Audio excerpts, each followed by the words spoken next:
ரொம்ப நாள் ஆச்சு, எழுதுவோம். மதிப்பிற்குரிய சிஎஸ்கே மேனேஜ்மெண்ட்டுக்கு நீங்க சாம்சனை டீமுக்குள்ள கொண்டு வரதுக்கு ஜடேஜாவை ட்ரேட் பண்ண போறதா ரூமர் வந்துட்டு இருக்கு. என்னதான் இன்னும் அபிஷியல் நியூஸ் இல்ல, நம்பாதீங்கன்னு நீங்க சொன்னாலும் மக்கள்லாம் கொந்தளிச்சுக்கிட்டு இருக்காங்க.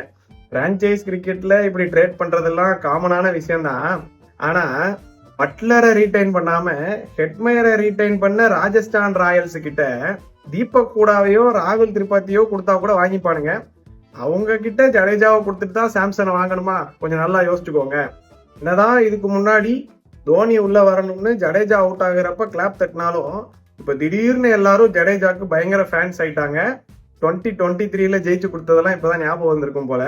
ஜடேஜாவை டீமை விட்டு தூக்கணும், சேப்பாக் ஸ்டேடியம்ல ப்ரொடெஸ்ட் பண்ணுவோம்லாம் கமெண்ட் போட்டுக்கிட்டு இருக்காங்க, பாத்துக்கோங்க. இதுல திடீர் ரெய்னா ஃபேன் பாசறை வேற வெயிட்டிங்ல இருக்காங்க, கேர்ஃபுல்லா இருங்க. போன தடவை பாட்டம் ஆஃப் த டேபிள்ல முடிச்சனால கோவம் வந்துருச்சா என்ன?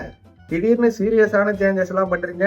வழக்கமா இப்படி பண்ண மாட்டீங்களே, லாயல்ட்டி அது இதுன்னு உருட்டுவீங்களே. எது எப்படியோ கொஞ்சம் நல்ல சேஞ்சஸ் எல்லாம் பண்ணி யங்ஸ்டர்ஸையும் ஸ்டார் பிளேயர்ஸையும் ஒழுங்கா ஆட விடுங்க.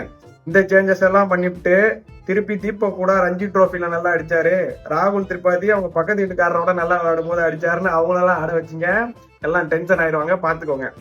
ருத்துராஜ் கெய்க்வாடையும் டாப் ஆஃப் த ஆர்டர்ல ஆட வச்சு ஒழுங்கா பேட்டிங் பர்ஃபார்மன்ஸ் பண்ண சொல்லுங்க. இந்தியன் டீமுக்குள்ள எல்லாம் ஜெயிப்பாங்களா இல்லையான்றதெல்லாம் இப்போதைக்கு தெரியாது.